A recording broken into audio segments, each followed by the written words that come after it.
You are uniquely qualified to help those one chapter behind you. No book can teach anyone what you know about the chapter you just lived.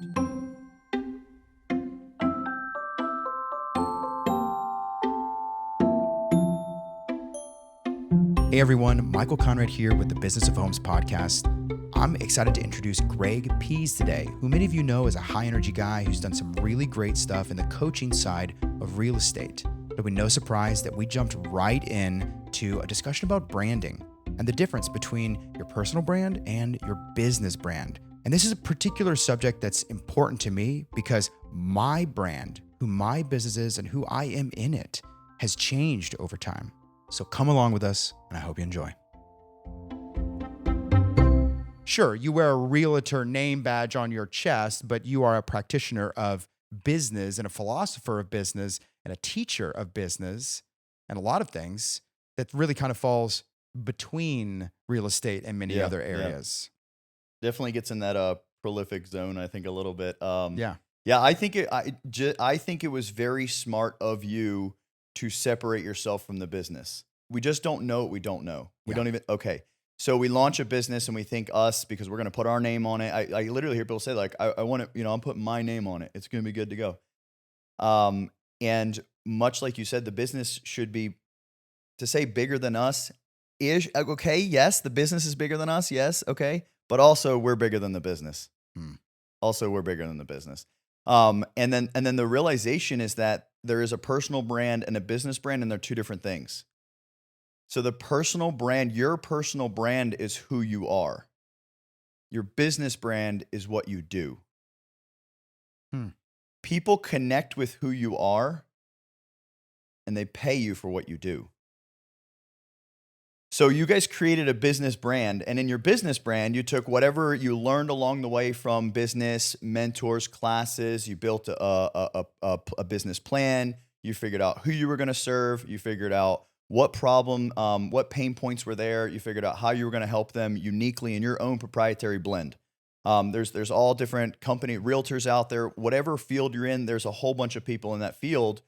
Your business brand is how you created your unique proprietary blend, identifying who you work with, what problem you solve, and then the unique process that you take them through so that everyone that goes through this process has to come out on the other side with the result, which is your service. So that's your business brand. And then most people, we get them confused. So we think like, I'm a realtor. No, you do real estate. I sell homes. That's what you do. Not who you are, and then who we are. But the first thing that I think is important is to identify our core values. Those are kind of like buzzwords for people, like, oh, your core values. Yeah, what are your core values, man? Yeah, right. Okay, let's pause for a second. Let's get off the buzzwords. Let's go from core value to value. Value is what's important to you. So, if we look at it, and it's like, probably we shouldn't talk about this. I'm going to talk about it a little bit. We went through a time recently as a whole world, as a society, in which we went through some things. Some people valued freedom over safety. Some people valued safety over freedom. Okay, I don't care whichever side you're on. Whoever valued safety over freedom was ready to fight for that side. Whoever valued freedom over safety was ready to fight for the other side. We love each other, though. There was an opportunity for us to realize that we had a difference in core values.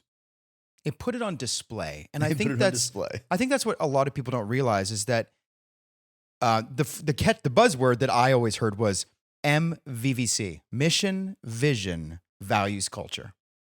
Do you have a way to explain those things to others? And really, quite frankly, if you've been in business for more than a minute, can others explain your mission, vision, value, and your culture to somebody else? Very simplistically. Is it bleeding out of you in such a way where it's visible to others? And so a lot of times we treat this like a private reality. Yes. Either we don't develop it at all, right, or we sort of have a vague sort of squint your eyes sense of it. Yeah. Few of us, myself included, write it down on a piece of paper or put it on a wall so we can look at it. But these motivators, are real and they cause different kinds of action. They build different kinds of business. And that was put on display over the last handful of years when those values got elevated to the surface. Got challenged. And the realization for everyone, the values, when those values got put on display, we saw people act in ways that literally, some people, I'm sure plenty of people, there's relationships that are probably still strained, but there's relationships that have made amends now. Okay, we saw people act a certain way we didn't think they would act. Your values, you don't get to override. Your values are controlling the essence of who you are. That's your friend. When everything was all done, that's your friend again. But while it was going down, my values. And it's happening at an unconscious level. So until we take the opportunity to write it down, explore ourselves. So we know business. So what you just said, which by the way, I never heard it, like it. I'm literally going to borrow that. Mission, vision, value, culture, MVVC. MVVC. Love it. Love it. Beautiful formula. So that same formula, that's how you'll figure out what's going on for the business. Same formula, what's going on for you. Yeah. And for our listeners here who might be new in business or maybe trying to get off the ground, having to write down a mission statement feels like having to write a research paper because it feels such a big mountain to climb. And the advice that was given to me is it's got to be one sentence and it's got to be like less than 15 words. And if you can't boil your mission, kind of the why you're in business, I mean, that's like the most core gold nugget inside of you of like why you bothered to work for yourself rather than somebody else. If you can't boil it down to one sentence and 15 words or less, plus or minus a couple words, then your mission is overly complicated. Too complicated. And I am here like an AA meeting to say, my name is Micheal Conrad and I overcomplicate the mission on a regular basis. I am good at it. And I am great at overcomplicating it. Yeah. And so my staff around me and those that I'm watching and following, either in overt ways or in subtle ways, are encouraging me to continue to simplify my mission, which of course stems out of your values. And so the values lead to the mission.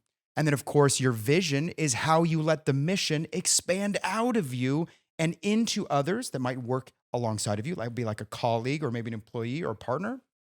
And then culture, of course, is that shared feeling that we all have, mostly spoken about by others. You don't really get to say what your culture is. You can write it down, but I'm not sure everyone believes in it. Culture, of course, is going to be born out of what people say, which leads us back to what we keep talking about today, and that's branding. Brand is not your marketing. People are like, oh, I'm doing branding. No, you're doing marketing. Marketing is what you are trying to tell the world you are. Bingo. And it's now in reverse. You've done the marketing. Now people are going to be reflecting it back to you. What they're doing is they're branding you. Remember where we got the word branding? From the old West days when we had the hot iron and we were branding a cow, right? It's an action that someone else is doing to you. They place a brand on you. And so branding, in a lot of ways, isn't a direct action that you do. It is an indirect action. It's like the Force, man. It's like very Zen. You can only influence your brand. You can't actually do anything to change it. All you can do is change your values, adjust your mission, and then have that message be coming through in your marketing. And then with any luck, if you actually do what you say you're going to do, then it becomes branding when someone else says it's about you. Well, let me suggest to everyone out there, and people will digest the way they want. Personal brand separate from business brand. So I'm going to suggest your business brand is an entity that you get to bring to life from ground zero. So your business has values, and based on your business's values, you'll make decisions. They already exist. Maybe you identify or not, you make decisions. And then based on those decisions, you'll get feedback about the experience your client had or the brand. And then if you're like, hey, I want a different brand, I want a different culture, I want my clients to have a different experience. Your business is an entity all of its own. So I'm going to suggest, don't realign your values for whatever you want your business to produce. Ooh. So that's where you get to keep the essence of personal brand. Think about every business we ever launch in life, and I'm going to suggest for entrepreneurs, every business. Now, most of us, if we are involved in the delivery of our product or service, you're self-employed and you own a job, good. You got out of the employee place, but you're not a business owner yet. You're a business owner when you can step away from the business, come back a month later, and more money's in the account. So when we think about a business, we want to be able to separate ourselves. Every business we'll ever launch, I'm going to suggest we should start with the end in mind. Is it to sell or is it to pass down in the family? We sure didn't launch it to flop. Yeah, this concept of legacy is really interesting. And taking us full circle, legacy and the orientation towards legacy becomes this funny sort of focal point. And it's why people put their names on things, right? Like people attach their names famously to all sorts of businesses from attorneys on downward because they want their personal legacy to survive them. Mm-hmm. And I would argue that a business that provides excellent information to the community, serves the community, and provides a way for others to meet their goals and maybe a way for your next generation that survives you to sort of have something more than you did. That's the legacy, way more than the name in a lot of ways to me. Well, and I think a lot of it came from, and then, which I believe we're seeing a lot of evolution right now. Once upon a time, like we don't know, we evolved as a species. Once upon a time, I don't know if we actually thought that like the talent was like genealogical, but we understood that if you have a business, it gets passed down in the family. You don't get rid of the family business. Right. So of course you put the name on it because it's going to be the family's forever. We now know like businesses don't live forever. Yeah, and kids don't always want to fall in line. Yeah. So you want to separate, allow yourself to have your values. Greg is this person, and then he does this, and you want people to think of you. If you're in real estate, and it really depends what you want, right? But if you're ready to scale and take this to a business level, you got to figure out, okay, what your systems are and implement other people. You want people to think like, I want people to think of me like, Greg is X and he owns a real estate team. Right. So, that's a secondary piece of the identity. But think of it as like, you want them to I'm going to suggest, I'm projecting. You want your people to think of you as someone that owns a business, not does a thing. You are a person and you own a business, with the exception of, I'm going to give one small exception. If you're self-employed and your goal is to stay self-employed, i.e., if you're a real estate agent and you go out and if you get your leads and follow up with them and take them through even if you have a transaction coordinator, which is a start, but even if you have a transaction coordinator, you're the one that has to deliver all of it. So you do the business. You are the practitioner inside of your business.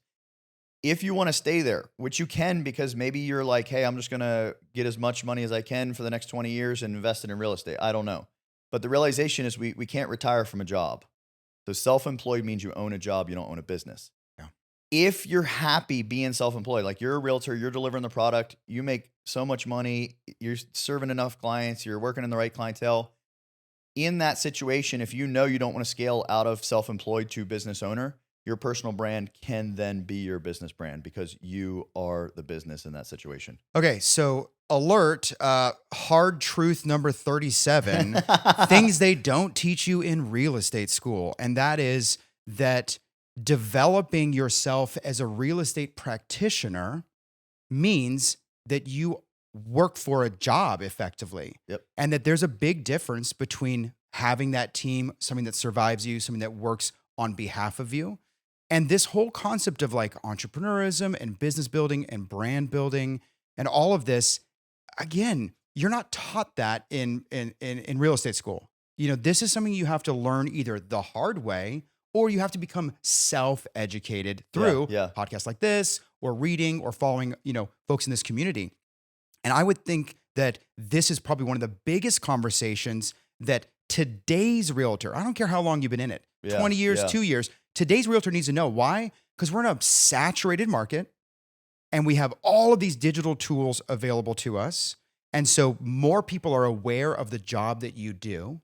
And so more people might jump in based on perception. Yep. And so separating yourself from the job and building a business becomes an essential question that needs to be asked. I'm not saying everyone has to do it. I think you're right. Some people are good with staying as a practitioner. Classically, the doctor that works for the hospital, practitioner, versus the doctor that owns a practice. It's a business. Boom. And so we aren't really real estate practitioners unless we're doing all the work. And really, to your earlier point, this idea that it's an overlay. You work in real estate. That's not who you are. Yeah. And you have to be someone who's customer service oriented, who is staying educated on market dynamics. There's all these things that you have to embody. And the real estate piece is just a piece.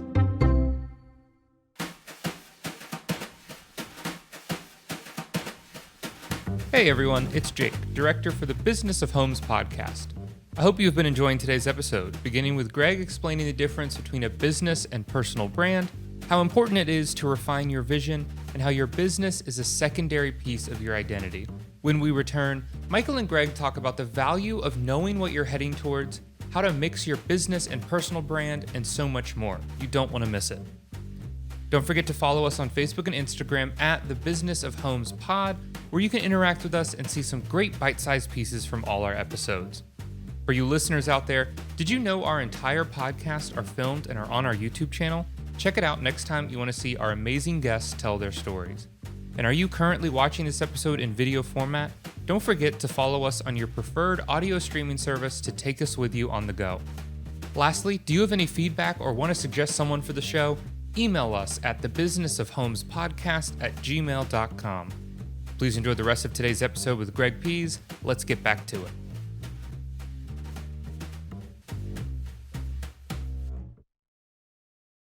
And I would say that coming into the real estate market, you have to be able to know at least a little bit of where you're going.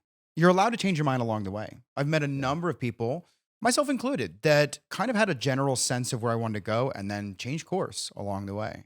And so, but knowing what you're going towards, I think is an important piece of this. And then laying the groundwork in that plan, becomes an essential piece of this. Like you have to be willing to put some sacrifice in, put some time in. Period. And again, circling back around to branding because it's so important. Yeah, that's what it's all about. Yeah, and this idea that can I build something that is bigger than me? Do I even have the ability to build a team? Do I have anything unique about the idea, about myself? What is it that I am branded as currently? And can I parlay that into a team? Or do I need to kind of reshape my business identity into something else? And here's another thing. So you talked about, like, let's say you started with one theme or thing and it got a little bit of traction. Now you're going to launch a team and you're like, but everyone knows me for cheese sticks and that's hot dogs. Abruptly switch over. You'll probably find out people aren't looking as much as you thought they were and don't even realize. But if they do, make a post every day. If you're really lazy, just do it once a day. And in 30 days, everyone will have forgot that you used to do cheese sticks. All they know is you do hot dogs. Yeah, now. the news cycle is rather forgiving, in fairness. Yeah. They're going to forget you had done hot dogs. By the way, if someone says, I thought you used to do hot dogs, I did. You do cheese sticks now? I do. Why'd you change? Did you stay the same? We all change. Yeah, we all change. It's time. Okay, so let's dig into that, because when you start to wrap your mind around a business plan or your values and you start to put that marketing and that messaging out, and gosh, you're actually getting a good reflection. That branding that is being applied to you is exactly what you want it to be. But then you've got to make the change. What do we do with that difference, that resistance where, like, man, I put all this effort into building this brand for myself, and now I want to take it a whole new direction for my business. This separation between personal and business. How do we deal with those mismatches sometimes? Beautiful. I love it. When you take the journey of learning the personal brand stays with you forever, forever, forever, and ever. Your top 3 core values are likely to never, ever, ever change in your life. Changing business brand, you can change it any way you want. You can own 10 businesses because people know the personal brand when you finally launch. So the business can evolve and change and should continuously. How quickly? Sometimes quickly, sometimes stays for a while and collects feedback, or maybe it's winning hard.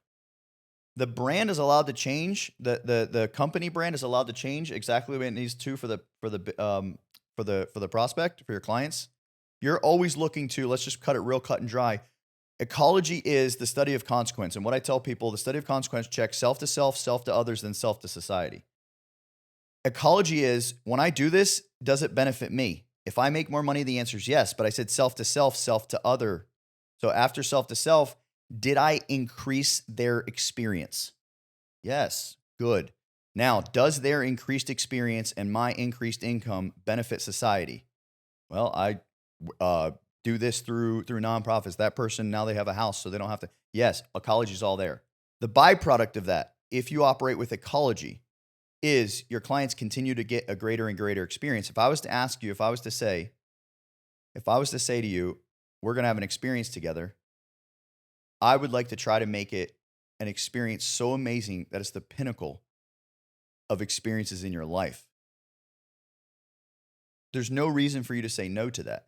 Yeah, this concept of experience also continues to rise to the surface, that we as service people, we sort of all generally fall into a service category. We're not building widgets in some factory. As service people, we can get tricked that our brand is the doing. It is the service itself. And something that I've been working on a lot as an entrepreneur over 10 years, and my piece of encouragement to the world out there is turn your business brand into an experience-oriented business rather than a service. You can be replaced by a robot or ChatGPT, and if that is even remotely possible, and we've seen a lot of disruption in the tech side of real estate over the last 20 years, then you're not providing that experience that's irreplaceable. There's only one Michael in the world. There's only one Greg in the world. And yes, we might both fall into commonly practiced sort of categories in real estate, but nobody's like us. And so make the experience, make the brand about the experience so that there's a better, stickier adoption with your consumer base. I love it. I want to give you one more thing. So think about your most vulnerable moment in life, whatever that chapter, not like a single moment. So we're not just like if there was, everyone's free and clear, but like if something, a tragic event or something, we're looking for like a chapter in life, something that was 6 months, a year, 2, 3 years, 4 years, 5 years, 10 years. Okay. That most vulnerable chapter in life, who were you then? So in my most vulnerable chapter, I mean, there's two, but my most vulnerable chapter, I was a child. I've survived horrific child abuse. We won't go down that rabbit hole today, but okay.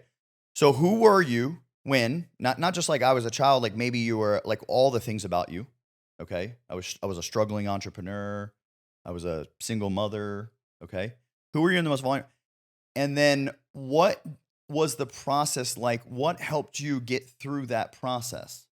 I think Ed Milet said, you are uniquely qualified to help those one chapter behind you. No book can teach anyone what you know about the chapter you just lived. And I say just, I mean anywhere behind you. Now, if you're still going through it, the worst chapter, pause, you need guidance. You're not ready to start leading other people yet. Continue the journey, enjoy the journey. So I have childhood trauma, like crazy, intense, wild, blow your mind childhood trauma. I struggle with that for just like a little bit over a quarter of a century. So just a quick little boop, we're here. All right. And I took a self-development journey, which led through several different modalities, but there's a few modalities that just like, whoa, like change things for me.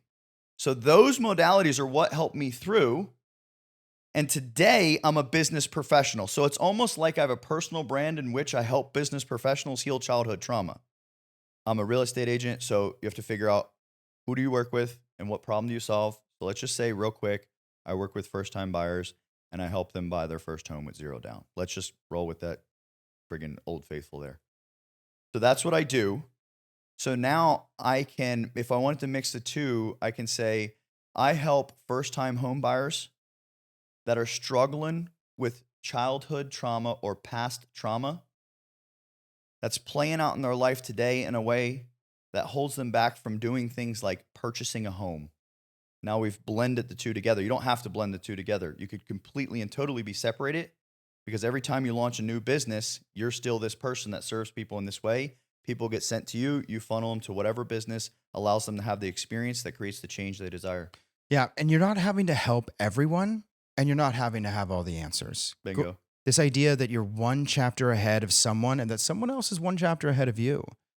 Those of us in the entrepreneurial world, in the business world, we're constantly looking to books, to podcasts, to YouTube channels to help us make sense of what is immediately in front of us. Someone shine that flashlight on my pathway, just a couple more feet in front. And you now also have that same responsibility to shine it behind you. And so a lot of what this podcast is about peeling back the curtain, digging into the philosophy, the business of homes so that we can shine that light a little bit behind us and say, yeah, I've been in 10 years in business, but I've had some really hard goes at it. And I'm here to sort of make sense of it in real time, but also inspire those that are in the middle of it as well. Yep. And so we've sort of touched on so many amazing things. We could probably talk about branding, which is such an important part of business, all day long. I'm really appreciative, Greg, because I feel like you bring such an incredible focused conversation around the cores that is really the skeleton of every real estate agent's day-to-day, which of course is your business and your practice, but it is of course the experience. And so I'm really grateful for your time. We will have to have you back and go deep in the weeds on all the other stuff you're doing. But today, I'm just glad that we got a chance to lay some of this down so that others can learn too. Super awesome. It was great being on this podcast. I love everything you share and what you're about. And just like you said, for those of you watching, for those of you that are one chapter behind, use this, figure out what light you can have shined on, sit with yourself, create a small action plan, and launch now. The clock's going to tick anyway. The future is going to arrive, and we're going to be somewhere. That's right. And I'm Michael Conrad. Thanks for being with us, and we'll catch you next time. Hey everyone, Jake again, director for the Business of Homes podcast. I hope you've enjoyed today's episode. A huge thank you to Greg Pihs for being a part of the podcast. Go follow him on Instagram at Greg Pihs, and that's Pihs, and let him know how much you enjoyed his story. Don't forget to subscribe on your preferred listening platform, and make sure to follow us on Instagram as well at the Business of Homes Pod. Do you have any feedback or want to suggest someone for the show? Email us at thebusinessofhomespodcast@gmail.com. Thank you again for listening, and we'll see you soon.